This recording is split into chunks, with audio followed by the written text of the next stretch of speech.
Hi, very good morning. I'm Dr. Janak Patel, MD physician. I'm not an endocrinologist.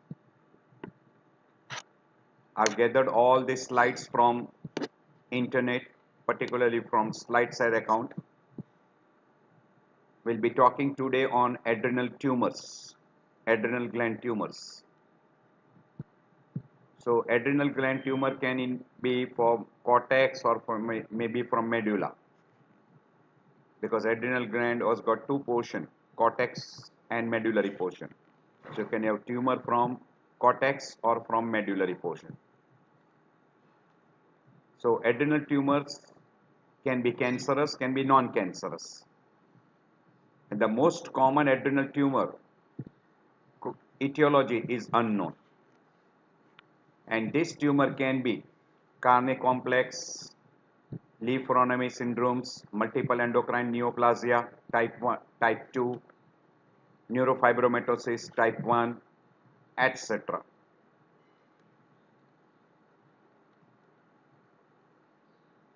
You can classify them into one big group we call adenoma, adenocarcinoma, and secondary metastasis. And again, prior to adenoma, you can call as a adrenal gland hyperplasia, which is ideally not like a tumor, but it is increase in size of the adrenal gland. And when it is accidentally detected, then it is called incidentaloma. It may be secreting hormone, it may not be secreting any hormone. So it is called functioning, non-functioning. And particularly from adrenal medulla, that is adrenal cortex, by and large they will be secreting glucocorticoid or maybe mineralocorticoid, while they do not usually secrete androgenic hormones, but can be along with androgenic hormones. But adrenal medulla will have a tumor which are usually called pheochromocytoma, and they will be secreting catecholamines we call adrenaline, noradrenaline, and sometimes dopamine. So you can classify them into functional, non-functioning, benign, malignant, two most common.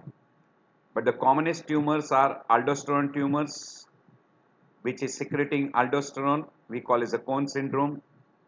Glucocorticoid producing adenoma, we call Cushing syndrome. Or you can have a androgenic secreting tumors, we call a virilizing or a feminizing adrenal tumors. Adrenocortical carcinoma are also common. Secondary metastasis can be also common. And accidentally you detect them. They are called incidentaloma.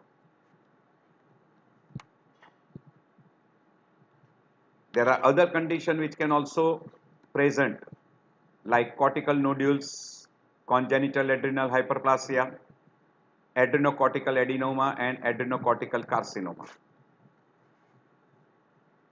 Incidentaloma can be adenoma, metastasis, lymphomas, pheochromocytoma, neuroblastoma, hematoma, adrenocortical carcinoma, lipoma, hyperplasia, cyst, or granulomatoous infiltration. It can be any one of this. You will have to differentiate that. There is one condition called as a congenital adrenal hyperplasia, which is because of defect in one of the metabolic enzymes. It is a disorder by low cortisol production due to one metabolic enzyme. And this because of this defect, there is decreased production of glucocorticoids. And that gives rise to one condition we call as a congenital adrenal hyperplasia. So it is by and large 21 hydroxylase enzyme, deficiency of these enzymes. And in absence of this, acetate production by pituitary gland will increase, and person will have a decreased production of adrenal cortex hormone, mainly glucocorticoid, and there will be overproduction of adrenal androgen hormones. And because of this androgen hormones, you will have a abnormal effect in a male as well as female. And it is also called as a adrenal gland hyperplasia. and where you will have a adiposa genitalis, and you will have a cortisol level being low, producing the symptoms and signs. Benign mass, benign tumors, adenoma, incidentaloma, hemorrhage, lipoma, hyperplasia, pheochromocytoma, ganglioneuroma, collagen tumor, lipoma, cyst, or maybe because of infection, or maybe in a shock stage, etc. The commonest tumor are usually adenoma. One of the most commonest tumor is adenoma. Another common is lipoma, myelolipoma, and another is hematoma. Secondary metastasis is also very common, and pheochromocytoma is a malignant tumor. Adrenocortical carcinoma is a malignant tumor. So these three tumors are very common, particularly pheochromocytoma, adrenal cortical carcinoma, and metastasis, secondary metastasis. As far as age is concerned, and at any age, including even in children, and depending upon the secretion, if there is an hyperadrenalism, you can have a hypersecretion of adrenaline glands, and that can have even androgen secretions, and in a female it can produce virilism. There is one rare inherited disorder called as a Lee-Froman syndrome, and there is another called as a Beckwith-Widman syndrome. If you remember, well and good, otherwise forget it. Secondary metastasis, very common, is melanoma and lung carcinoma. 25% of the people with these two malignancy will have a metastasis in adrenal glands.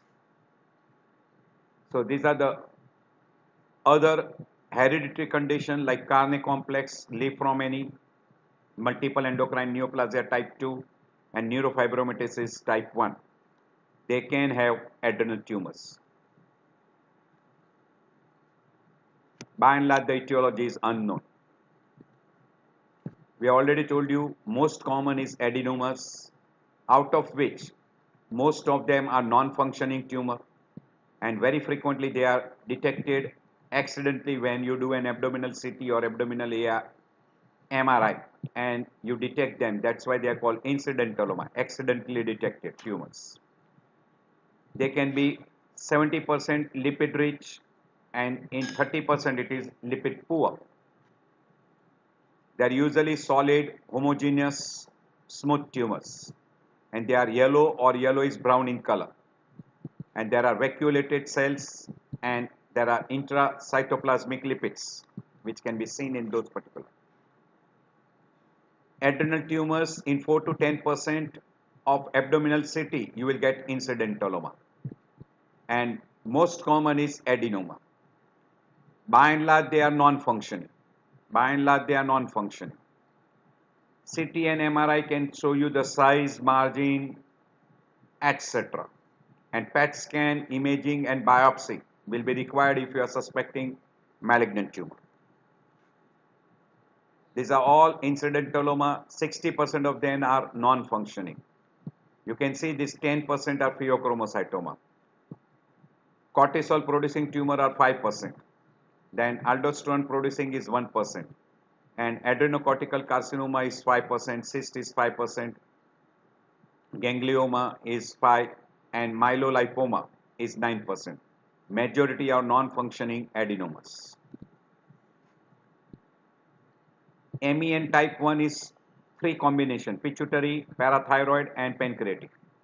While type 2A is parathyroid, medullary carcinoma, and pheochromocytoma.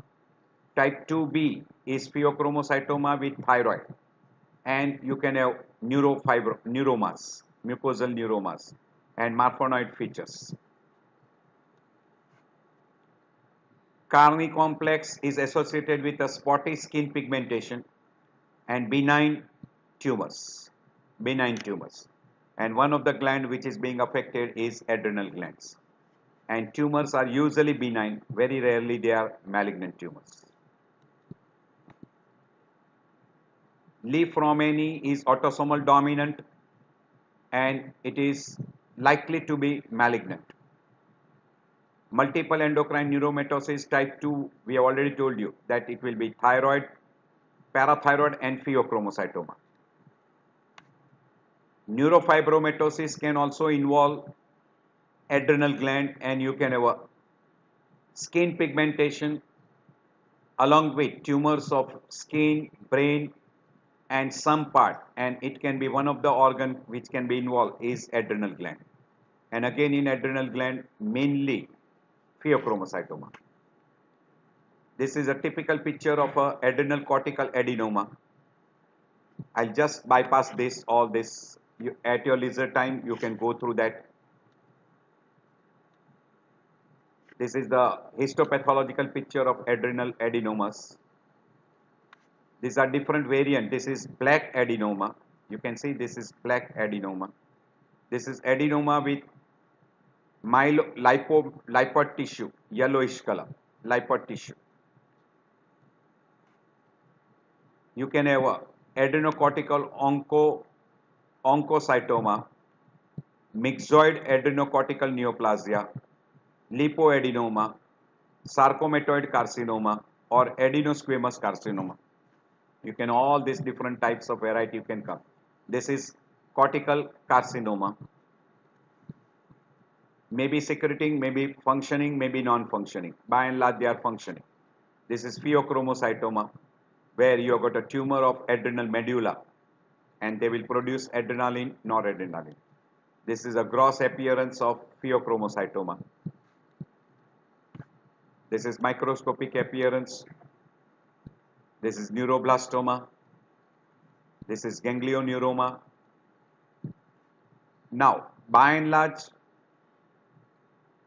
CRH will stimulate anterior pituitary to secrete ACTH, and ACTH will act on an adrenal cortex and will stimulate adrenal cortex to convert cholesterol into pregnanol. That will be converted into progesterone, and by 21 enzyme, hydroxylase enzyme, that will convert that into mineralocorticoid, and also it will convert into glucocorticoid. But from progesterone, after conversion by a 17 dehydroxy, you will get 17 hydroxyprogesterone, which will not require 21 dehydroxy enzymes, and that will be converted into what we call as a androgens. So in absence of particularly what we call as a genetic deficiency of 21 hydroxylase enzyme, which is very common in cortical disorders, congenital disorders, we call as a adrenal cortical hyperplasia. You will have a decreased production of mineralocorticoid, you will have a decreased production of glucocorticoid, but androgen production will be more, and that will give rise to we call as a adiposa genitalis. This will be a condition where the cortical tumors can produce aldosterone. Pure aldosterone production is very, very rare, but you can have an adenoma which can be producing more quantity of aldosterone. Then this becomes a primary hyperaldosteronism. This is the typical what we call as a adrenogenital syndromes, where you will have a condition where dihydroepiandrosterone and that what we call as glucocorticoids will not be produced much. You will have an excess of production of testosterone, and this is under the control of ACTH, and then we use a name adrenogenital syndromes, and the most common cause is because of 21 hydroxylase deficiency. So you will have a decreased production of mineralocorticoid and glucocorticoid, and 90% of the time it is because of deficiency of this 21 hydroxylase enzyme deficiency. And there are what we call as adrenal carcinoma are more common to have this particular rather than adenoma. So that will produce a typical syndrome we call as adrenogenital syndromes, or we also call as cortical adenomas. You can have a benign or malignant. Benign may be secreting, non-secreting, and benign usually they can secrete pure aldosterone producing Conn syndrome and glucocorticoid producing Cushing syndrome. A malignant tumor can be secreting any particular hormone, and good number of times they secrete androgens and they can produce virilization in female. You can have a cortical nodules, you can have a adenoma, and which can be producing aldosterone, glucocorticoids, androgens, and again in androgen testosterone or estrogen. They may be clinically silent or you can detect them on an accidental finding we call incidentaloma, quite common. Adrenal carcinoma may be functioning, may be non-functioning, and good number of time it is a metastasis from a distant malignant tumors. Those adrenal carcinoma, because of excess production of a glucocorticoid and mineralocorticoid, you will have a high blood pressure, easy bruising, weakness, hyperglycemia. Person can also become diabetic, we call as endocrine diabetic, and because of excess of mineralocorticoid activity or even because of a glucocorticoid activity, hypokalemia, hypernatremia, and little amount of water retention. You can have excessive hair growth. This is because of androgenic hormones. You can have a sweating and excess of hair growth in a female. It can end up with what we call as a hirsutism. Because of excess action of a glucocorticoid, osteoporosis, fractures, anxiety, panic attacks, fat deposition, you get moon face, buffalo hump, tachycardia, increased weight, weight loss, stretch marks on abdomen, depressed mood, nervousness. All this can be features in case of adrenal malignant tumors. Some of the functioning tumors, usually medullary tumors, will produce pheochromocytoma. Most common tumor is pheochromocytoma, which will secrete adrenaline, noradrenaline, while ganglioneuroma and neuroblastoma will invariably secrete noradrenaline. Cortical tumor can be cortisol secreting tumor, aldosterone secreting tumors, or maybe secreting even what we call as androgenic hormones. Secondary tumors will be usually, secondary metastasis will be non-secreting tumors. So they will not produce any type of adrenal hormone disorders. Cortisol secreting tumors will produce typical picture like what we call as Cushing syndrome. Classical picture like Cushing syndrome. And you can diagnose them by increased level of glucocorticoid, and this particular tumors will not have high level of ACTH because it will, by negative feedback, it will inhibit ACTH production. So this is Cushing syndrome can be two variety, ACTH dependent, ACTH independent. ACTH independent is adrenal gland tumor, while ACTH dependent is mainly by pituitary adenoma, and then we call that as Cushing disease.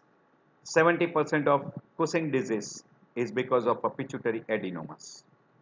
And you can have an ectopic ACTH production, we call as a paraneoplastic syndrome, and most common is small cell carcinoma of lung.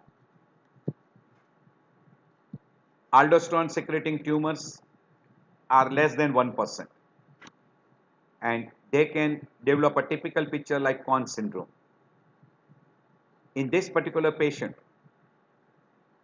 they might have hypokalemia and hypertension. You will be able to detect them by increased serum aldosterone level and decreased plasma renin level because of excess of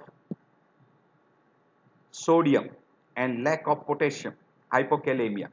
It will inhibit renin at the level of juxtaglomerular apparatus, and that will be the typical combination. You can have a adrenal cortical carcinoma producing sex hormones, and that will produce, along with Cushing syndrome, it will have virilinization in female, and you will have a elevated level of a dehydroepiandrosterone and also androstenedione, and you will have a sex suppression will be, dexamethasone suppression will not be possible. We already told you tumors of adrenal medulla, by and large they are non-malignant tumors, non-secreting tumors. Pheochromocytoma is the adrenal medullary tumors and they will secrete catecholamine, particularly adrenaline as well as noradrenaline, both. This is rule of 10 we already discussed in pheochromocytoma. This is a typical presentation: hypertension, tachycardia, sweating, headache, etc. And you will be able to find out by increased level of metanephrine in blood and increased level of metabolic products of catecholamine or catecholamine will be also elevated, particularly metabolic product vanillin mandelic acid level will be elevated in urine. So this is a picture of pheochromocytoma we have already discussed in pheochromocytoma chapter. You can go through that.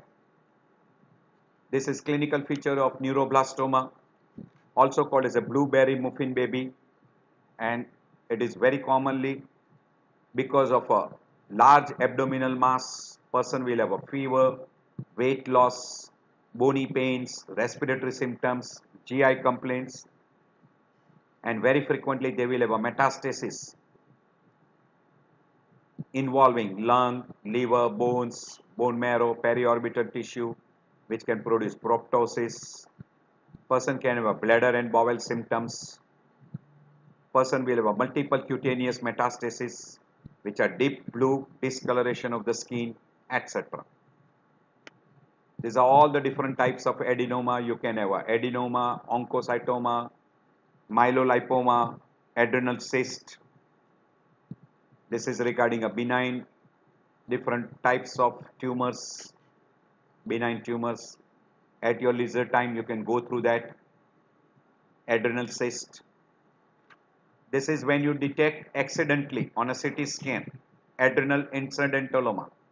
If they are less than 4 centimeter, more likely to be benign. If they are more than 4 centimeter, try to rule out a malignant conditions. And once you rule out a malignant conditions, you can go for adrenalectomy. But if they are benign, then you can decide regarding whether you should go for an adrenalectomy or not, depending upon functioning, non-functioning tumors. So, if hormonally active and if dexamethasone suppression test, you do it and it is positive, then you can go for adrenalectomy. And if it is no, you can have a repeat CT scan and then decide. This is again same adrenal mass. If it is showing you a elevated level of metanephrines, always try to rule out drugs conditions. So you should stop tricyclic antidepressant and phenoxybenzamine and then only do that metanephrine level. And once you do a metanephrine level and if they are elevated, then any abnormal results, you try to rule out what we call as a pheochromocytoma. And if it is normal, if metanephrine level is normal, less likely to be pheochromocytoma. And this is a detailed chart, or we call algorithm chart for incidentaloma. At your leisure time, you can go through. So by and large, investigation is you have to suspect, you have to do a screening part, and then go for investigations. So good number of time in CT scan, you sometime detects what we call as an incidentaloma. And once you detect, you have to rule out whether it is benign or malignant, whether it is functioning, non-functioning. So adrenal mass, you can go for CT. If it is less than 10, this is a what we call as a uptake. Unenhanced CT, adenoma can be detected very nicely, and Adenoma lipid poor, this is lipid rich, and then you can go for a undetermined biopsy. If you can't make out, you can go for a biopsy. This is called contrast washout. You can, from there you can suspect adenoma or you can suspect malignant, non-malignant variety. And in case of a doubt, you can go for a biopsy. By and large, any particular adrenal tumors, best way is first ultrasound followed by CT scan. And you can go for PET scan or combine that with PET MRI. Or you can also have an adrenal angiography. You can go for what we call as a hormonal assay, and you can do dexamethasone suppression test. So blood catecholamine, urine catecholamine to rule out pheochromocytoma, and vanillin mandelic acid. As far as treatment part is concerned, there are three. One, drugs in a functioning tumors. Surgery is another aspect. Surgery is by and large done in aldosterone producing adenomas or glucocorticoid producing adenomas. We call Cushing syndrome, Conn syndrome.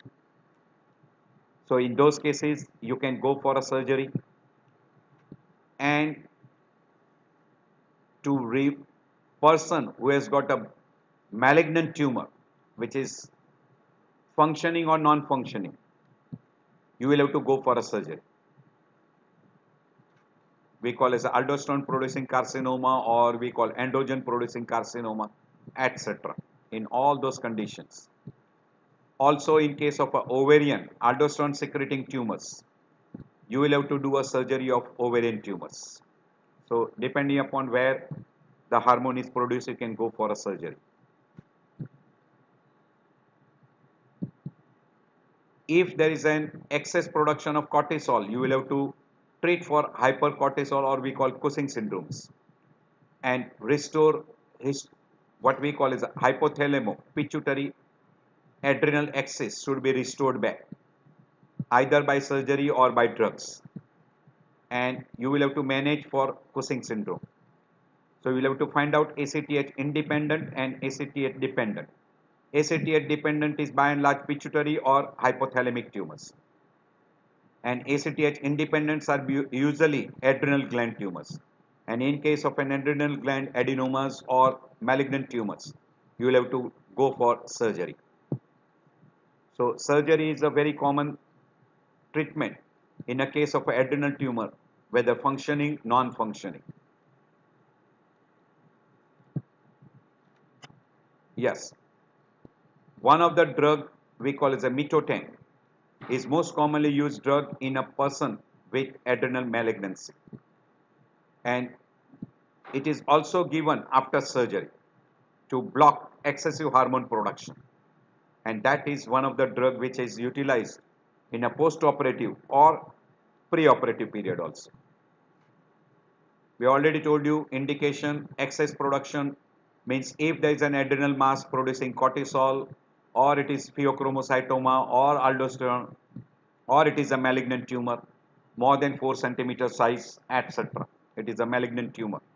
Then in those cases you will have to undergo surgery, adrenalectomy.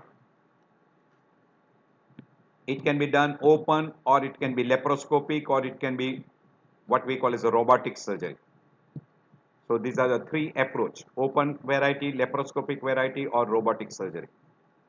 And once you do a surgery, then you should have a good follow-up to find out the person is developing deficiency of hormones or not. And if they are developing deficiency, if total bilateral adrenalectomy is done, then you will have to replace cortisol and mineralocorticoid from outside, because person will go into additions. You can also, in a case of malignancy, you can go for radiation, chemotherapy, etc. Complications very commonly following a surgery: bleeding, you can have infections, you can have nausea, vomiting, decreased appetite, radiation induced disorders like diarrhea, nausea, vomiting, skin reaction, etc. So this can be complication following adrenalectomy. and also some of the complication because of damage to the surrounding structure like inferior vena cava, adrenal vein, lumbar vein, hepatic vein. You can have this, or while ligating renal artery branches, you can have a vascular injury to renal artery or mesenteric artery, inferior vena cava, or sometime while doing a surgery you can have a pneumothorax, pancreatic damage, liver damage, spleen, stomach, colon, kidney. These organs can also get damaged. Post-operative complication, very frequently you can develop primary aldosteronism, which will produce hypokalemia or hyperkalemia. You can have a Cushing syndromes, pheochromocytoma, hypotension can be produced following us drugs which are being used after tumor removal, hemorrhage, pneumothorax, pancreatitis, pneumonia, etc. can be a complication following a surgery. So I end my lecture here on adrenal mass. Once in a while, in accidental detection in a CT scan of abdomen, you will be coming across this group of people. You should investigate properly to find out whether it is adenoma or malignant tumor, whether it is functioning, non-functioning, and then you can decide regarding the treatment part of it.